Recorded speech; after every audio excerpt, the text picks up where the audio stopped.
Hello, and welcome to the Feeling Good podcast, where you can learn powerful techniques to change the way you feel. I am your host, Dr. Rhonda Borowski, and joining me here in the Myriad studio is Dr. David Burns. Dr. Burns is a pioneer in the development of cognitive behavioral therapy and the creator of the new TEAM therapy. He is the author of Feeling Good, which has sold over 5 million copies in the United States and has been translated into over 30 languages. His latest book, Feeling Great, contains powerful new techniques that make rapid recovery possible for many people struggling with depression and anxiety. Dr. Burns is currently an emeritus adjunct professor of clinical psychiatry at Stanford University School of Medicine. Hello, Rhonda. Hello, David, and welcome to our listeners far and wide. This is the Feeling Good podcast, episode 341. And if you hear more than one voice, you're not hallucinating, more than one male voice, because Matt May is our wonderful guest again today. Hi, Matt. Hey, Rhonda. Hey, David. It's great to be back with you both. Thanks for having me on the show. Yeah, and if you hear a fourth voice, then worry. That might be serious. Kill.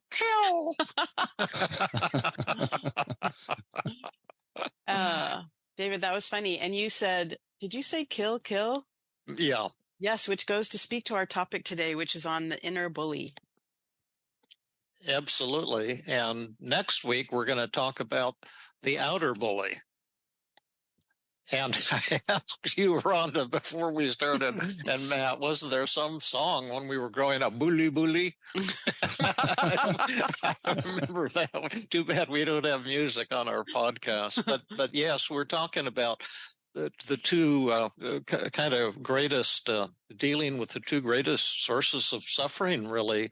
The inner bully is today, it's when you're beating up on yourself with negative thoughts, and that's the cause of depression and most anxiety and inadequacy and shame and guilt and loneliness and hopelessness and all kinds of intense negative feelings. And we're going to talk about how to counterattack the typical thoughts that would cause hopelessness or worthlessness and this type of thing, just to kind of give you an overview of what some powerful cognitive therapy techniques might be to deal with a whole variety of negative thoughts. Just kind of a simple topic, but hope it can be helpful to someone. And then next week, we're going to talk about what happens when the bully is coming from the outside and someone who's really being violent and threatening you or bullying you or try to hurt you. So,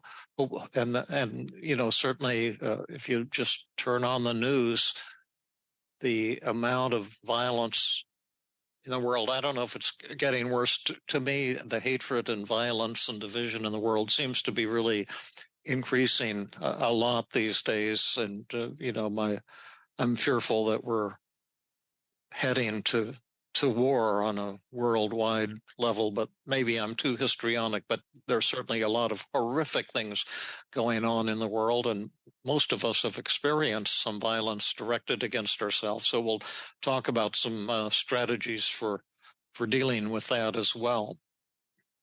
Right. Let me start off by reading a couple of endorsements that we got. This is sent from one of our team therapists, Dan Prine, and he sent an email saying, I listened to the podcast episode number 334 with Michael Yapko talking about hypnosis. I have been following Dr. Yapko's stuff at least since the 1990s. I love it when I hear an author like him offer opinions that go against the grain of common thought, especially when they mirror the team beliefs I've developed in my clinical practice. Dr. Yapko is able to do that so much more gently and eloquently than I. He's able to spread the word and reinforce that I and other team therapists are on the right track. He was a great guest, and I hope you keep them coming. Thank you, Dan. Dan is an old friend, and it's great to hear from you. Dan used to be a faithful on the Sunday hikes and came for, you know, a couple of years or something in that range, and has often come to the workshops as a helper. So we really appreciate you, Dan. Yeah, it's great to hear from Dan. Hope you're doing well out there, Dan. Okay, well, so shall we dive in? Yeah, let's go ahead and dive in here. I've got a few notes, and we, like all of our podcasts, will kind of be playing it by ear.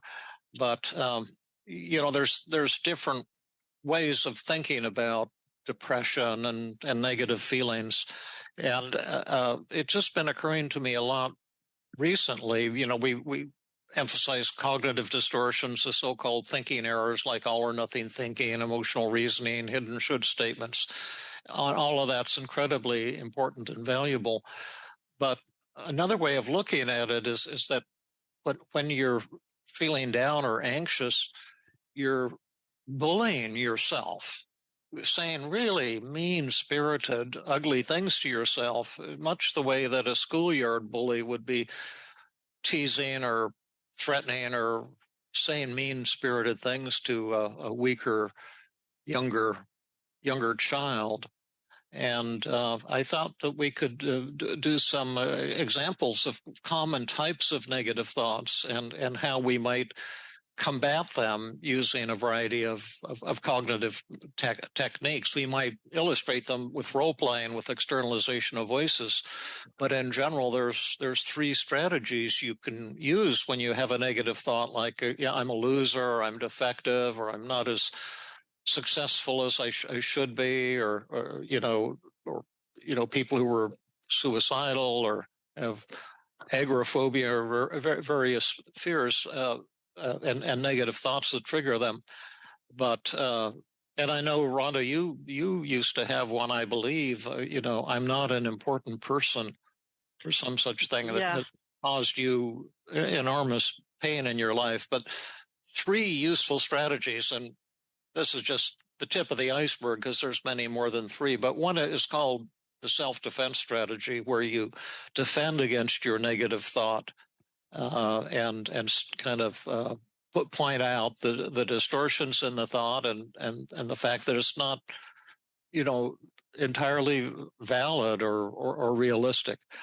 A second strategy, which makes that first self-defense paradigm, I call it, more potent by far, is called the acceptance paradox. That's where you find some truth in the negative thought and you accept it with a sense of inner peace or a sense of humor.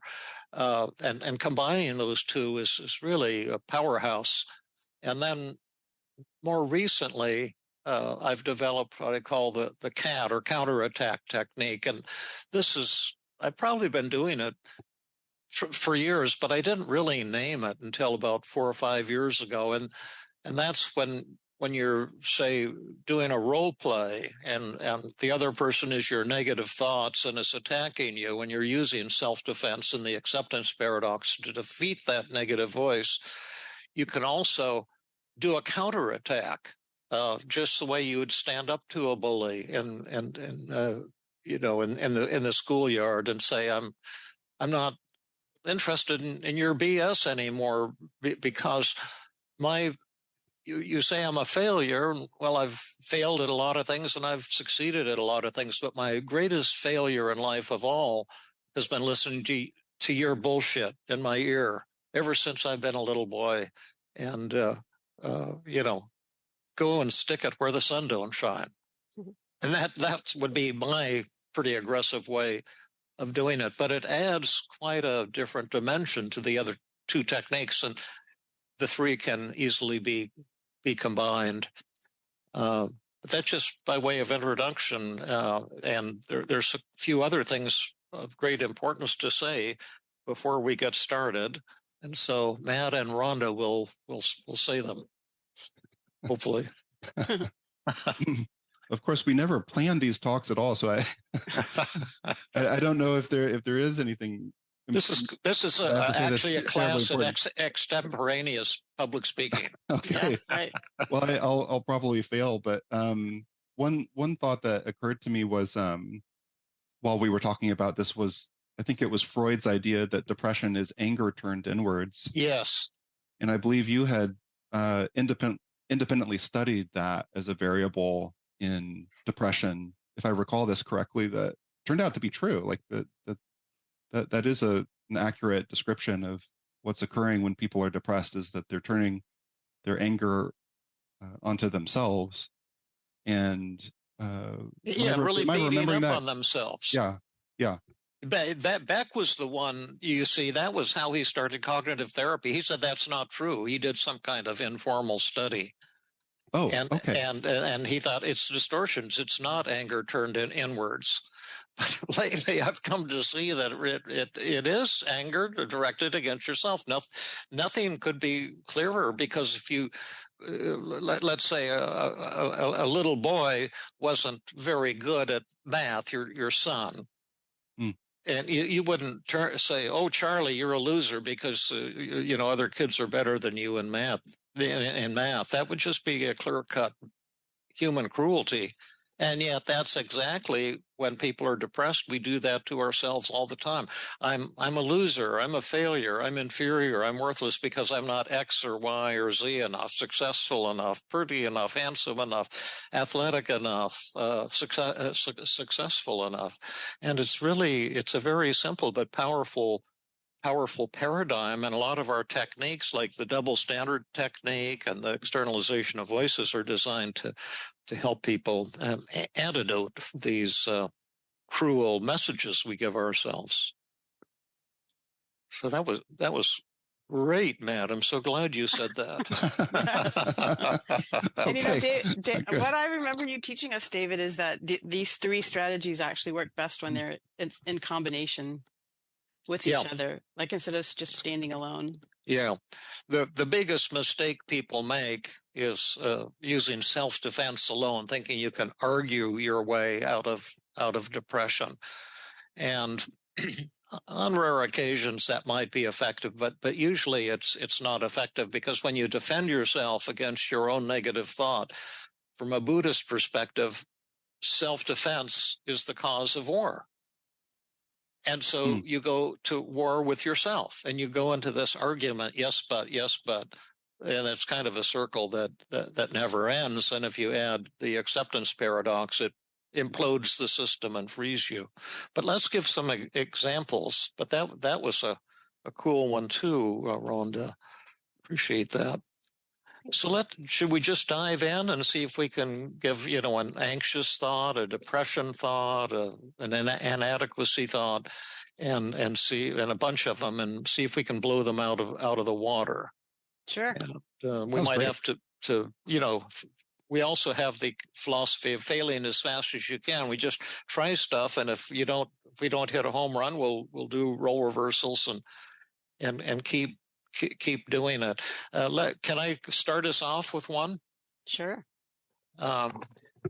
Two of the most of the patients that I've worked with, especially in recent years, and I know it's the same is true for you, Matt, and probably true for you too, Rhonda, in many cases, is the people recover now really fast with these new techniques that we've developed, like positive reframing and stuff like that.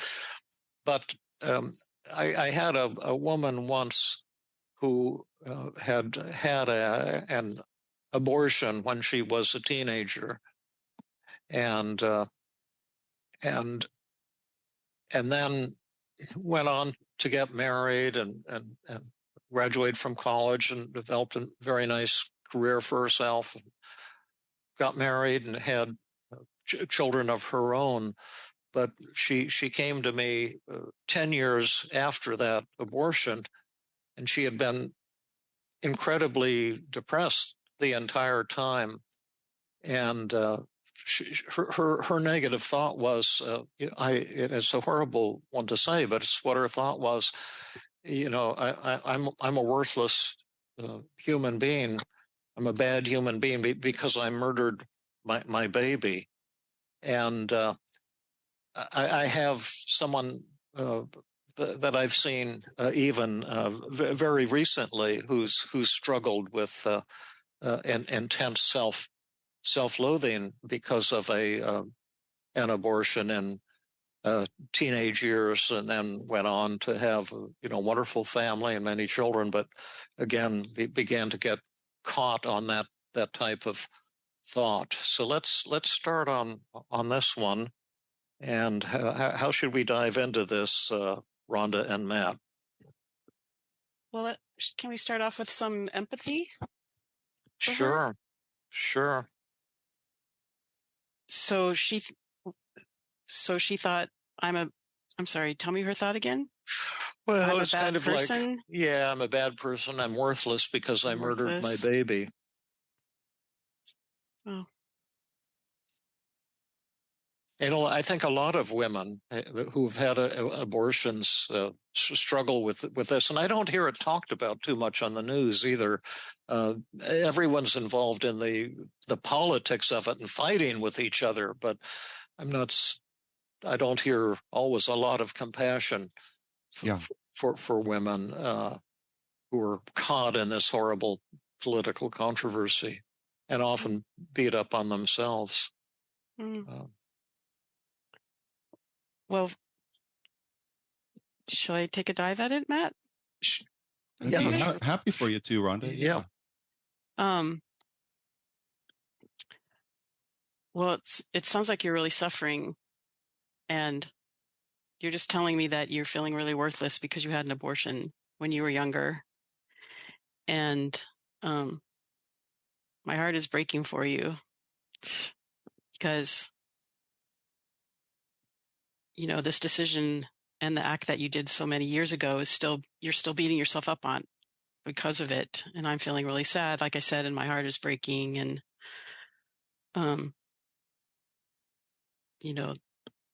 the fact that you keep thinking about it, you're still thinking about it, pondering it, seems to me that you're a very conscientious person. And I'm wondering if you could tell me more about what that was like for you when you made that decision and how it has been haunting you ever since. Okay. Yeah. How would you grade yourself on that? I think I'd give myself a B on that. I didn't exactly use 100% of the words that the person said. I didn't use the word murder. Oh, yeah, that's interesting. Why do you think you didn't? I purposefully didn't. I chose not to use that word. You were afraid of the dark side.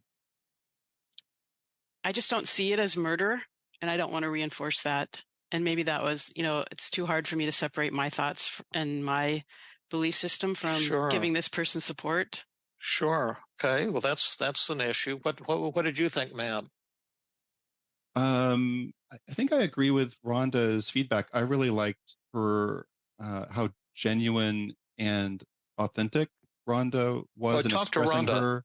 Yeah, Rhonda, I really liked your I feel statements, your expression of your heartbreaking, your sadness on her behalf. And I liked your stroking that she is conscientious. I thought your thought empathy was good, but I see your point that you didn't use some of the precise wording. Mm-hmm. And so she might not feel completely understood there. Mm-hmm. I liked your inquiry. I wasn't sure if you acknowledged, maybe you did, but I wasn't sure if you acknowledged her feeling worthless or bad or guilty. Yeah. Right. Ashamed. Mm-hmm. Yeah. Angry. Hopeless. Angry at herself or hope. Yeah. Mm-hmm. Yeah.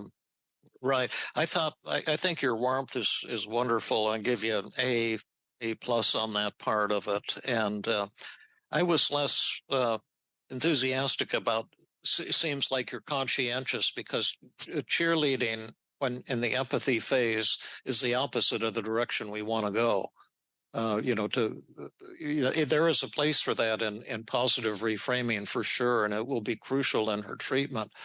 But I would go with her into the darkness, and you're telling me that you murdered your baby, who you loved so much, and it's hard for me to imagine the pain that you must be feeling and have been struggling with. You say every day.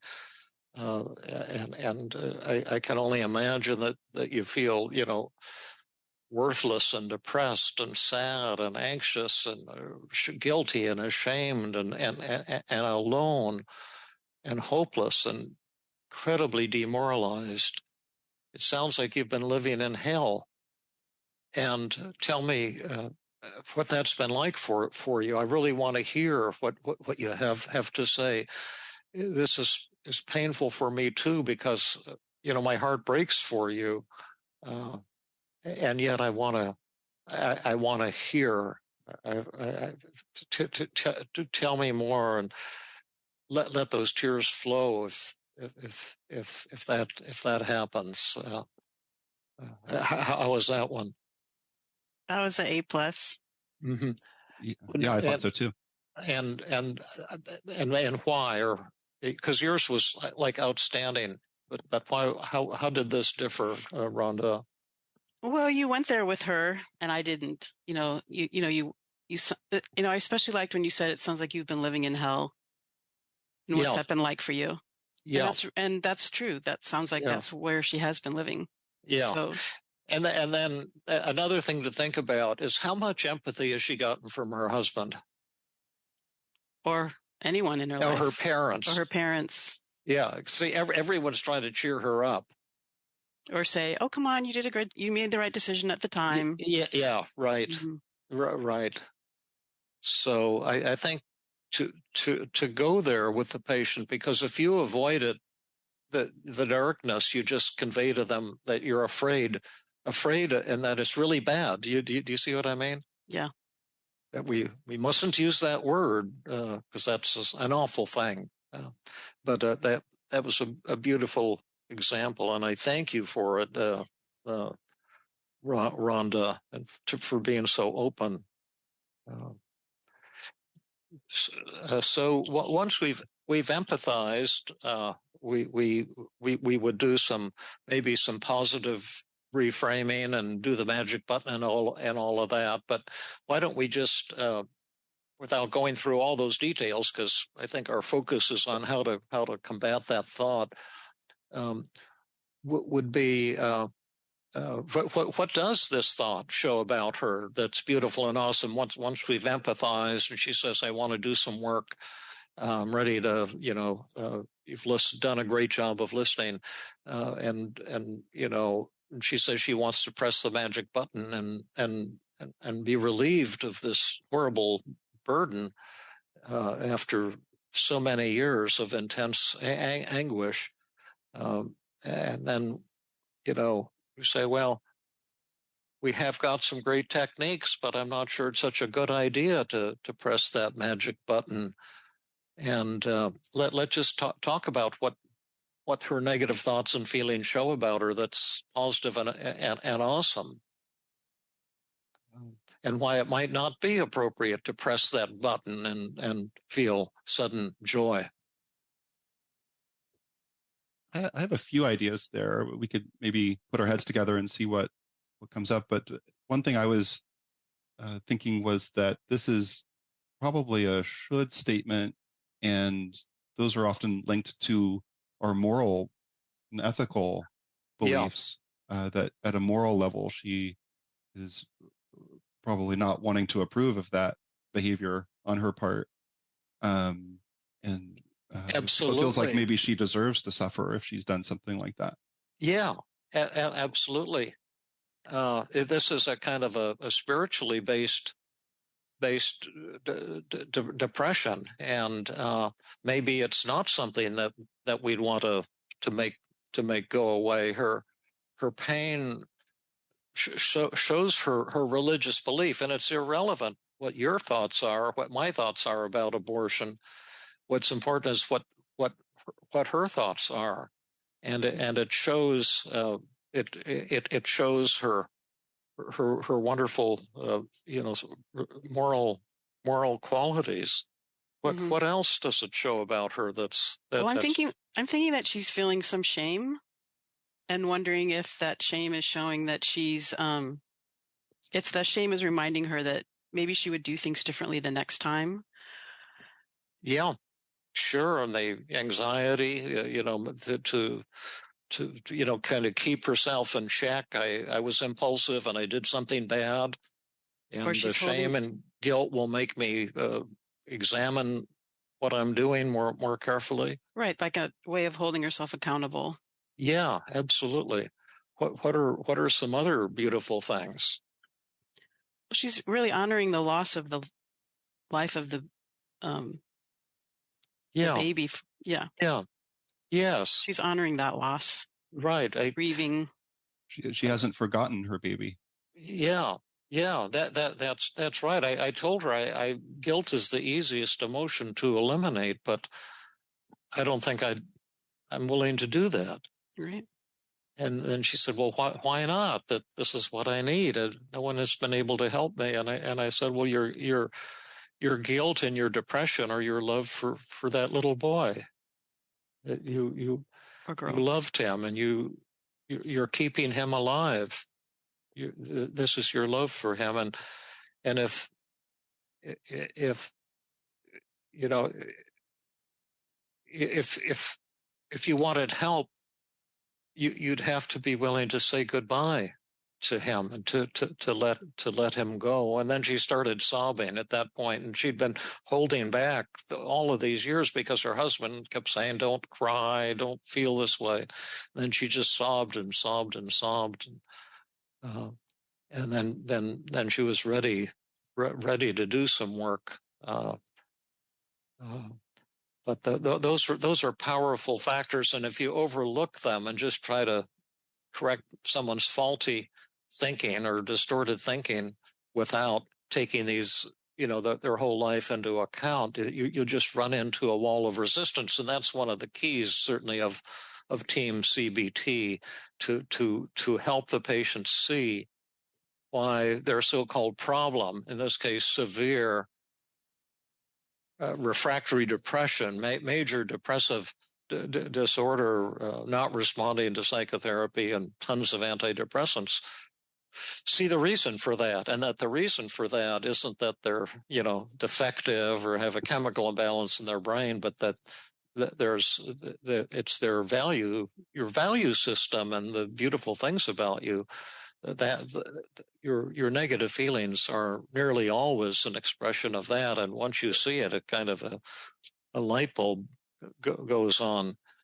So now that we've done this, I'm still thinking that I murdered my baby and deserve to suffer. What are some techniques that we could use to help her or any of our listeners who have this kind of thought to challenge that thought? Well, we could examine the evidence and really see if she's worthless because she murdered her baby, or we could do a double standard technique and find out if she would talk to a good friend in the same way that she's talking to herself. Mm-hmm. Or we could even just dive into externalization of voices and see if she can challenge this thought in the three ways, or the combination of them, and the three strategies you described earlier, David. Great. And we'll do those things in just a minute. But what's your thinking, Matt? Oh, I was thinking about a Socratic questioning, mm-hmm. in terms of how guilty and worthless and bad do I need to be feeling, and do I need to feel that way at all times throughout my day, and then every day of the week, and then for how many more years? Yes, right. Do I need to feel that way, and yes, how will that help me in the world? Yeah, that's great. I love that. I call that technique how many minutes, how many hours. How many minutes? Yeah. Yeah. Say, David, you should feel upset for all the screw ups in your life. David, you should feel really upset about all the screw ups in your life. Well, I've certainly had a lot of them, and I'd be pleased to feel terrible. How terrible would you like me to feel between 0 and 100? Oh, 100. You should feel 100. Great. I can arrange for that very easily. And then how many minutes or hours would you like me to feel that way? It's already feeling kind of ridiculous to me, but let's say you should feel that way, 8 hours a day. Okay. Well, great idea. No thanks. I think I'll pass on that. So that's called the Socratic method. That's a good one. Why don't we? And of course, the double standard is always very powerful. Would you say this to a dear friend, a woman just like yourself who'd had an abortion? And if not, what would you say to her? And then would you be willing to talk to yourself in the same compassionate way? You can see this is the inner bully. Do you see? You're telling someone with an abortion, you're a murderer, you killed your baby, you're bad. I can't imagine something meaner than that. And what would you say to another woman if you wouldn't say that? What would you say? And what Rhonda might you say to a woman who'd had an abortion? If I was this person feeling I'm worth this, I'd say, well, you had that abortion when you were a teenager, and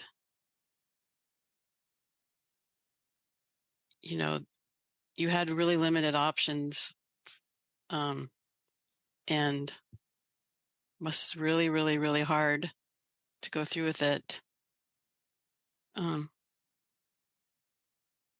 it sounds kind of trite, and I said it earlier, but at the time you weighed all the options, and had you had a baby when you were a teenager, you wouldn't have been able to go to college. You wouldn't have the career you had. So you'd use an intellectual approach. What I would. What would you use, Matt? Because as Buddha often said, intellectual arguments always fail.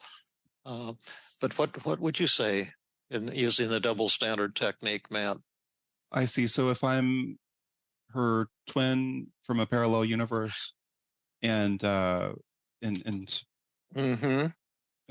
question is, how would I talk to her about this? Yes, to your twin from a parallel universe and who'd had an abortion. Would you say you murdered your baby? Or I think I'd say I wish we could go back in time and be with your baby and watch them grow up and hold them and hug them, and I miss them too, and I'm so sad that we didn't get a chance to see that baby grow up and thrive, and I miss that baby too. And at the same time, I wouldn't want you to spend another day suffering and feeling bad and hurting yourself and criticizing yourself. That to me seems like an unnecessary way to treat yourself. I just have so much respect and liking for you. I care about you, and I would like you to be able to set this suffering aside and focus your time and energy on the children you have, the family that you have, and I just want you to know that I love you and care deeply for you. That's beautiful. And then the question would be, would you be willing to talk to yourself that way, the same way you'd talk to a dear friend who's just exactly the same as you? Yeah, I think so. Yeah, I thought that was wonderful. I thought yours, Rhonda, contained a lot of great information. Oh, no, I mean, you don't have to say that if you don't really think it, David. It doesn't sound like you really think that. You're just trying to be nice to me. Are you just? Well, you just cut me off before I was about to criticize you. Okay, because okay, go for it then. Well, I think this is what her family's been saying, to her. And it's kind of the cheer yourself up and, pull yourself up by the bootstraps, and you did the best you could under the circumstances. And I think where we touch people is, with emotion, just say, let's cry together. I feel so sad that you've had this experience and the horrible pain that you're going through. And I love and accept you. And I really liked that part of, I loved that part of what you said, Matt. That, oh, really? Yes, that was, and what David, how you just said it, I feel bad that you're suffering. Let's suffer together. I mean, let's share that together. I love you and I want to be there for you. But the part I didn't like, and maybe again, this is just too much in my head, was about, I wish we could go back and we could hold that baby and play with that baby and see that baby grow up. I mean, I don't think that's helpful. I kind of zoned out on that one, that part of it also. Oh, I appreciate that feedback too. Thank you. Yeah, it's kind of goofy. But the point is, we have a lot of angles, and you want to try a little externalization of voices, or have we gone far enough on this one? Or I know I tried 118 techniques with this woman that didn't work until the 119th one worked. I used to make up like 5 or 10 new techniques each session, and I tried all. You don't feel bad about trying something that might not work, but the thing that worked was totally unexpected, actually. Really? Are you going to tell us what it is? No. Should we guess? And I think one of the messages is you have to persist. I've never given up on a patient, and when things are tough, I just kept trying thing after thing after thing. But and I'll be really quick about it, but because she was a beautiful person to work with, and she worked so hard, and I have had so much respect for her. But I was developing my relationship satisfaction scale at the time on marital satisfaction, and she was one of the first person I gave it to, because I had just been using the Beck Depression Inventory. Now we have, as you know, we have many tests at the start and end of every session, including the relationship satisfaction scale. But I saw she had, I always knew she was horribly depressed, but she had an incredible, that's relationship scale goes from 0 to 30. And she had like about a 0 or a 1 on it. Like, then that's like horrible dissatisfaction in her marriage. And that's why I measure things now, because you'll miss things if you don't measure, and things that can be important. I said, I had no idea that you were so unhappy in your marriage, and I said, to tell me about it, and she said, well, I'm so ashamed. I was too ashamed to tell you, but my husband has a gorgeous new secretary, where he has, got about a year ago. And I'm afraid he's having an affair with her. I don't see how he could not be.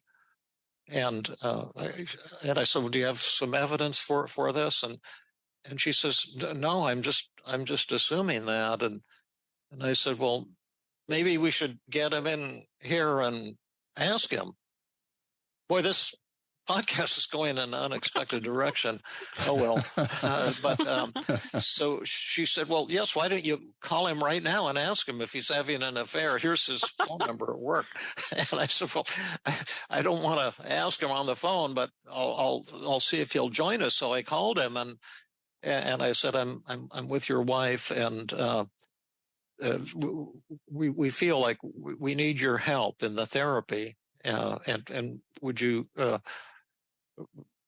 be able to, or interested in joining us next week?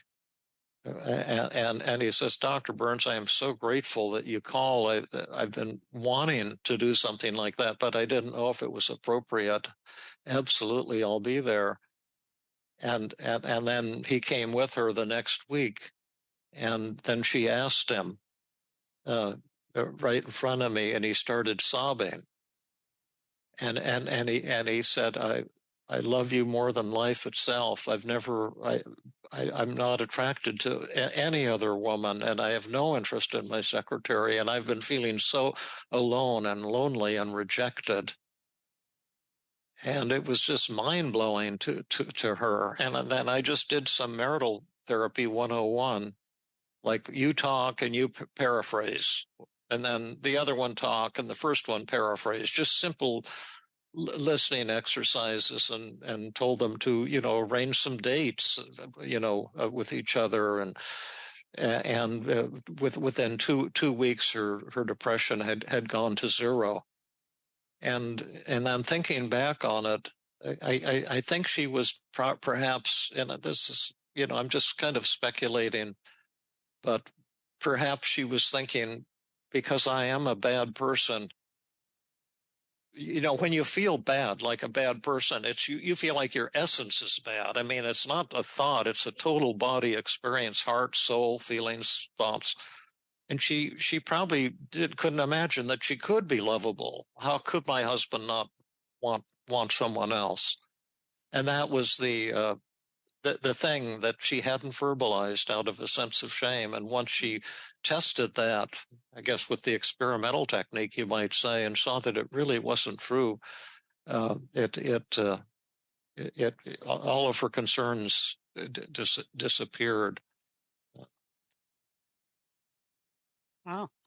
This is the same woman who had the thought about the abortion? Yeah. Wow. Yeah. She had just been thinking all of her life, I think, ever since she was a little girl, that she was bad and contaminated and unlovable. Wow. And I think the abortion kind of greatly intensified that. But it's, I think for me, the most important message of it is never to give up on someone, no matter how intensely depressed they seem to be. And that's such an important message, but you have to keep changing strategies all the time and coming in from different angles so you can find out kind of why is that person stuck and how can we get them unstuck. But absolutely. That was awesome. David. Yeah. Wow. Great presentation of that case. Yeah. Should we do some simpler ones and not go through all of the steps and just illustrate externalization of voices? Okay. That sounds like fun. Okay. So, because we promised, let's see. Well, let's take. Okay. Yeah. I was going to look at Rhonda's thought here, but yeah. Oh, my thought was I don't matter. Yeah, that's exactly the one I wanted to function on. Okay. And can we skip all of the build-up steps and just do externalization of voices? Yes. Oh, okay. Thank you, Rhonda, by the way. You're welcome. Now, do you want to be the negative Rhonda or the positive Rhonda? We'll do negative Rhonda. Okay. And who would you like to be the positive Rhonda? Oh, I cannot say. Both of you are Matt, amazing. Let's suck it to Matt and just give us 25 words or less on how this has made you hurt throughout your life and so forth. Oh, okay. This is, this is something that my father used to say to me and my brother and sister when we were growing up to sort of get us, oh, you don't matter. Or like, you should just be like, children should be seen and not heard kind of thing. You don't matter. Yeah. And I can honestly say, I think every argument I've ever had with Michael, my current husband, is because something will happen and that will spark, oh, he's doing that because I don't matter. Oh, yeah. And, I think that's probably like driven me to be very ambitious and succeed to prove that I matter. Yeah. Oh, that's the love positive. That. Yeah. Part of it. And, but it's something I actually have to be constantly aware of so that I know if I feel my heart racing and, have an impulsive reaction, I just have to stop myself immediately and think, is this because I'm thinking I don't matter? So it's constant kind of awareness. I love that description. Thank you, Rhonda. But that doesn't matter. I know it really doesn't matter. Thank you for not biting my head off. So. No, I mean, you're right. It doesn't really matter. It doesn't matter that. No, your problem's really quite trivial. Matt, give us an important problem. Okay, Rhonda, you're the negative Rhonda, and okay, Matt, you're the positive, self-loving Rhonda, and we'll see what happens. Matt or Rhonda, I'm sorry to tell you, but you don't matter.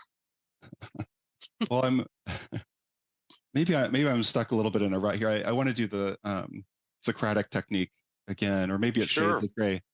Sure. Are you saying that I don't matter to anyone at all ever, or that sometimes I'll have conflicts with people? Oh, I'm saying sometimes you have conflicts with people.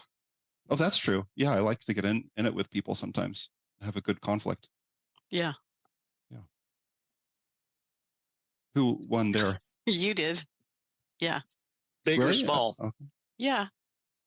And I mean, I won. The negative one or the No, positive? the positive one. Big or small? I'd say it was kind of medium. Medium, I thought so too. Okay. Try a role reversal, and then this is exactly what I was hoping to illustrate in this podcast. You have to roll a reversal back and forth until you figure out how to blow it out of the park. And when you're working with a negative thought, we just got some data on this in the app too, is that people who we just did a beta test, and we had I think some huge number of people who in the basic training reduced their belief in their negative thought. Basic training was a 2-day experience, reduced their belief in the negative thought all the way to 0. And then others reduced it, 90% or 80%. People who reduced it all the way to 0 had like an 85 or an 89% reduction in their negative feelings, going from 100 to, they had a mean of 4 on a 0 to 100 scale. And that's the first evidence that we have for that, because I've seen that in my clinical practice. When you reduce the belief in the negative thought all the way to 0, you get this huge shift, and you've probably seen that also. Absolutely. Yeah, but if it's reduced by 90%, you believe it 100, and then goes down to 90. Well, you're still resisting a little bit. There's something that you're still not quite seeing, and so let's do a role reversal. Matt, you're the negative one. Still with the Rhonda, Socratic you're the method? positive one. Well, no, you do whatever method you want. Sounds good, David. I'm also trying to figure out what I'm going to be doing for a living once your app comes out.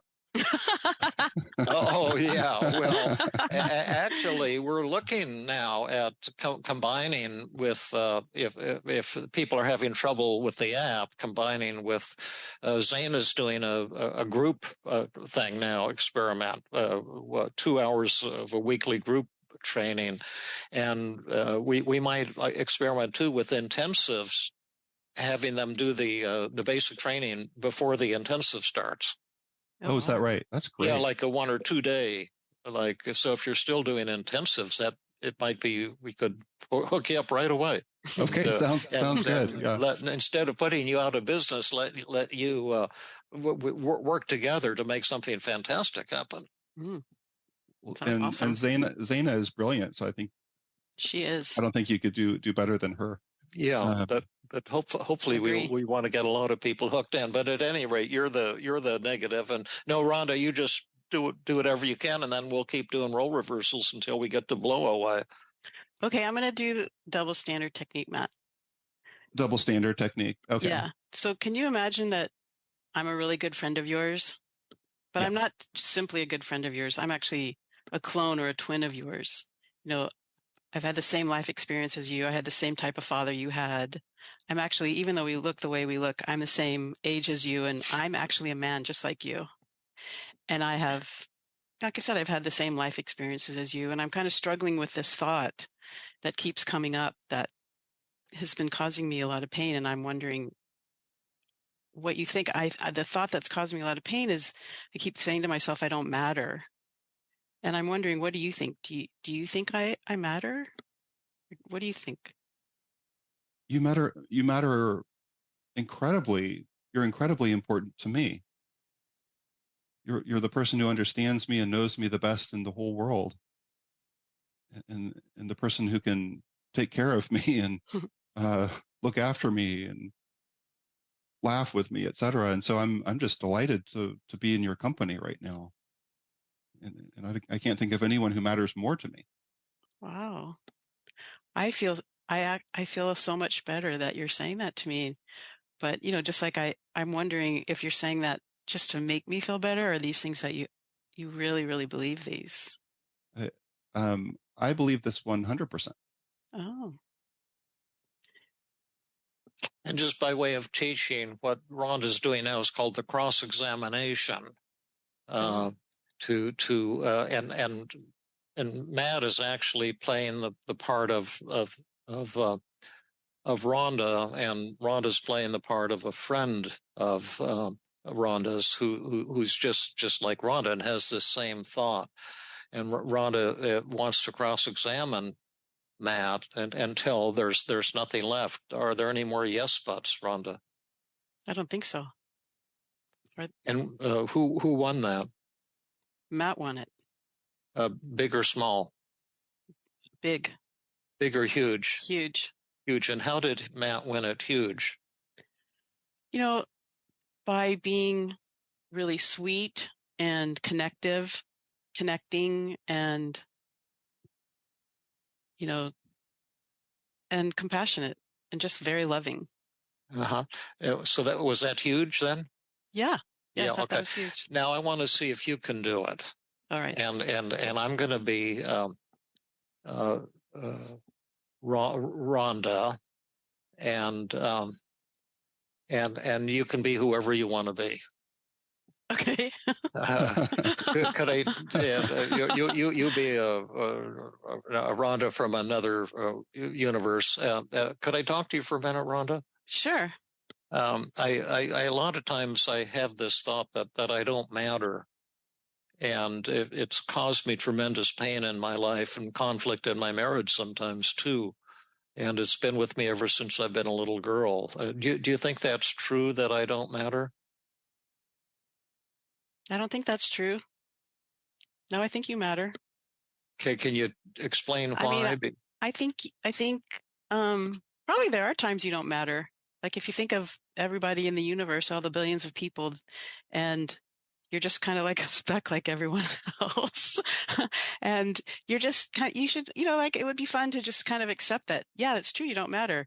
And because you don't matter, then you can just feel free and do what you want and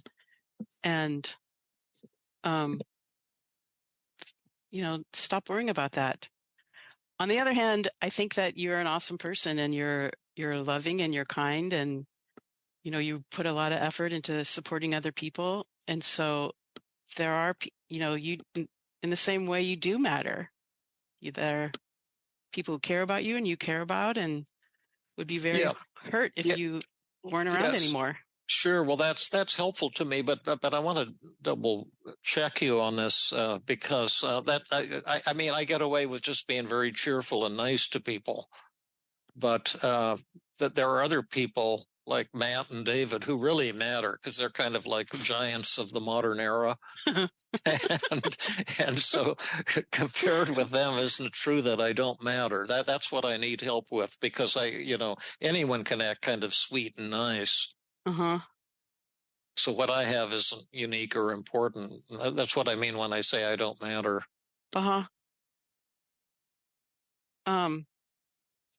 I honestly think that everyone is important and sweet and kind, no matter what. It doesn't matter. It doesn't, you might not have written any books and you might not have, certain accomplishments that other people have, but everyone matters.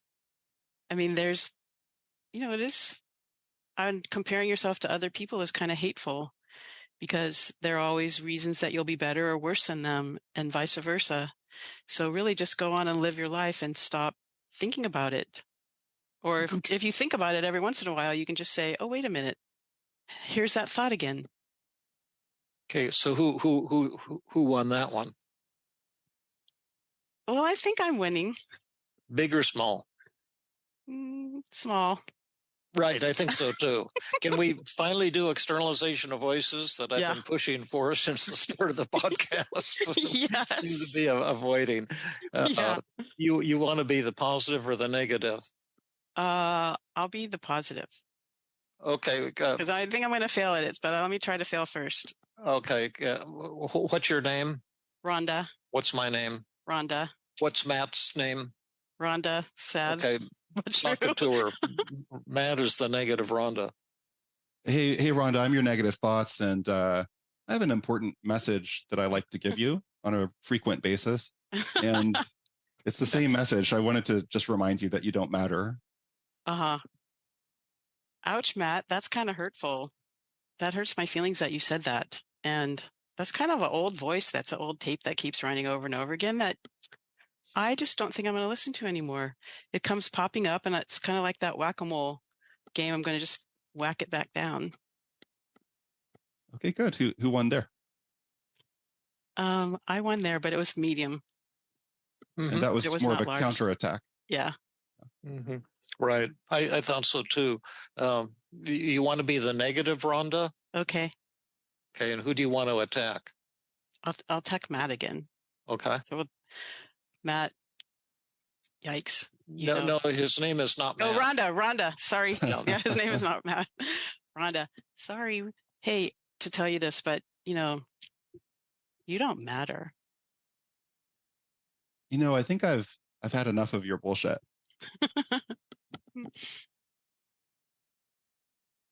And there we go. And who won that? Well, that's up to you. You can tell me. Yeah, I think that was sort of similar to what I was trying to say. That was a large win. Mm-hmm. Was it huge? Mm-mm. Yeah. Okay. David, your turn. Okay. Okay, Rhonda, David. I'm Rhonda. I'm the positive Rhonda. Okay. You don't matter. Sorry to tell you that. Well, I'm not too bright either. And so I don't really know what you're talking about, actually. Can you spell that out a little bit? Or you mean I haven't won enough awards or earned enough money, or I haven't been loving and close enough to enough people, or what exactly? Because what you're saying is just kind of mean-spirited, but I'm sure you have something in mind. Yeah, like when there's a decision to be made, your decision doesn't count. Your opinion doesn't count as much as other people's. That doesn't make sense to me. Like, I make most of the decisions on the podcasts, who we're going to have on and what we're going to do and all kinds of things like that. I make a lot of decisions, and then sometimes other people make decisions. I'm just confused. I don't know what you're talking about exactly. Mm-hmm. You mean I should be able to make the right decision and tell everybody what to do? Kind of like Putin. No. Like he makes decisions.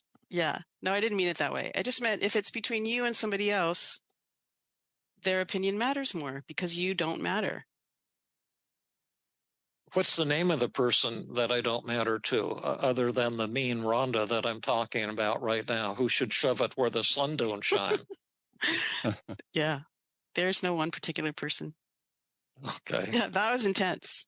Okay, so that was huge one. Huge. And how did I get to huge?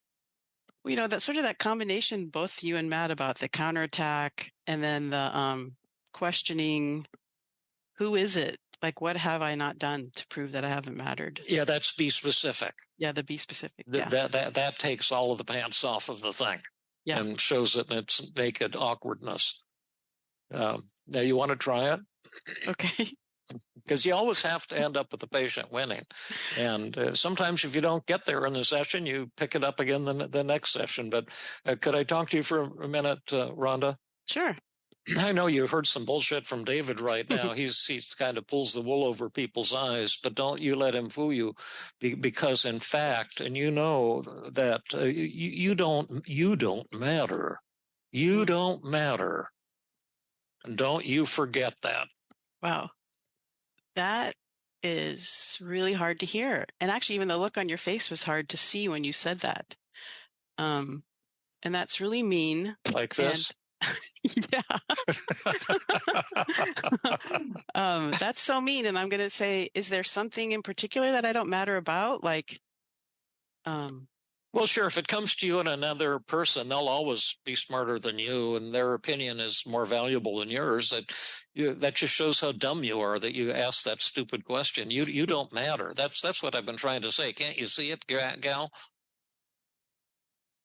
Wow, that you are really good at this, and you're almost convincing me that I actually don't matter. But I do know that a lot of people love me, and I love a lot of people, and they care about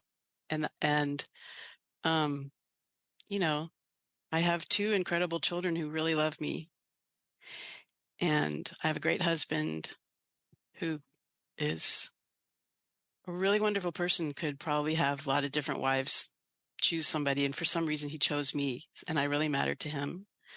And I have, I love David Burns, and I know I matter to him. And I really love Matt May, and I know I matter to him. And I have a lot of people I can count on like that. And that's really what's the most important thing right now, really. It's not that what I've accomplished, even though I think I probably have accomplished enough or really great things, but it's the warmth and closeness that I have with other people that I can count on. And that's what makes me really matter. And there's only one person I don't have that close and loving relationship with, and that's myself. Yeah. Right. So Yeah. Who won? I won. Big or small? That was big. Big or huge? I think that was huge too. Huge. How'd you get to huge there all of a sudden? I started to get really emotional and feel it. I started to really feel it. And I think thinking about my children and Michael and you guys, that kind of sparked. And then once you get there, you can hit it in, from 50 different ways. Tell me again, you don't matter. Rhonda, you do not matter. Well, in a sense, you're right about that. It's a pretty big universe, but I'm not worrying so much about mattering. That's that old self-centered, narcissistic part of myself that's trying to be so important. Instead, I'm kind of focusing on appreciating the fact that I'm alive and that I have so many people who have such ridiculously low standards. They seem to love me and accept me and enjoy hanging out with me and doing podcasts, crazy unplanned podcasts like this one with Matt and David. And I have low standards. That's enough for an insignificant person like me. I'm filled with gratitude. Yeah, that was incredible. And that's actually huger than huge. Yeah, thank you. And why? The acceptance. Yeah. I mean, there's truth in that. I tried to say that in the first time, but it didn't work it didn't sound as well. It didn't. There's something you have to see that's invisible to people. And once you get there, it's like seeing the Grand Canyon for the first time. It takes your breath away. And if you keep looking at postcards of the Grand Canyon, and well, here's one, and here's another one, and here's a video of a helicopter on TV going over the Grand Canyon, you keep saying, "I can't get it. I don't get it yet. What's the big deal about the Grand Canyon?" But the first time you go in person and you see it, it takes your breath away, and then you say, "Oh my God." No, and that's what the acceptance paradox is about. Just say it to me. Say it to me again. David, you don't matter. David, you don't matter. Probably not a whole lot, but I'm just so grateful to have Rhonda and Matt and people who love me and people to hang out with. I count myself a pretty lucky guy. Yeah. Is that helpful? Very helpful. And that just rings so true. So we didn't get through all of the negative thoughts, but the ones we got to, hopefully our users will appreciate, our listeners, our podcast fans. We have so many of you, and we're grateful for you too, because you matter to us. Absolutely. And we're amazed that we seem to matter to so many of you, and we thank you for your comments, your occasional criticisms. They're not too often, but you're abundant and daily praise. It means so much to us, especially when you tell us that we've touched you and you've been helped by our podcast and by the wonderful Matt May and Rhonda and your love and gentleness, Rhonda, and in spite of the fact that you're sometimes facing personal afflictions that would drive most people to the grave, and you've been so courageous in the face of adversity, and we really love and appreciate you. Oh my gosh, thank you so much. But we don't care how much you matter. Yeah, exactly. Me too. Yeah. Yeah. So should we just Thank call you. it? And if people, if you want more of this kind of podcast on negative thoughts, we didn't get all to the loneliness thoughts, the hopelessness thoughts, the anger thoughts, the anxiety, the panic thoughts. But I kind of enjoy this type of podcast if people want more. And if you don't, just say, shut up, David, and get on to something worthwhile, and then we'll do that. Okay. I just want to say I loved watching the two of you do that work just now. And it seemed to me, David, when you were pushing really, really hard and getting the most aggressive, that's what kind of pushed Rhonda into a place of like, I'm not going to take this. I'm going to. Yeah. It got to that emotional level that Rhonda responded so well to. Yeah. Yeah. And actually, we could have gone down a dozen other roads. We could have done a paradoxical double standard. Mm-hmm. To tell some of your patients, you don't really matter because you're not important enough. You haven't succeeded enough. How does that feel? Yeah, that would feel very uncomfortable. Yeah, it feels awkward. Yeah. Why? Squirming. It's cruel. It's a bully. It's the internal bully. Yeah. That, folks, is the purpose of our show today. So next week, we hope you'll tune in again, and we're going to do something radically different. There are a lot of real bullies in the world, and once you've accepted yourself, and you got to get your inner bully taken care of, and then when you're confronted by violence by an outer bully, there are things you can do that will greatly improve your chances of surviving and even prospering. And so hopefully you can join us next week. And Matt's going to tell you about a patient who almost killed him. Actually did kill Matt. And it was so sad, but Matt has been reincarnated, and so he's still with us. And he was reincarnated from that near-death experience, and we'll tell you about that and a lot more next week. Okay, all right. Sounds great. Thank you. Thanks, David. Thank you, Rhonda. Thank you. This has been another episode of the Feeling Good podcast. For more information, visit Dr. Burns' website at feelinggood.com, where you will find the show notes under the podcast page. You will also find archives of previous episodes and many resources for therapists and non-therapists. We welcome your comments and questions. If you want to support the show, please share the podcast with people who might benefit from it. You could also go to iTunes and leave a 5-star rating. I am your host, Rhonda Borowski, the director of the Feeling Great Therapy Center. We hope you enjoyed this episode. I invite you to join us next time for another episode of the Feeling Good podcast.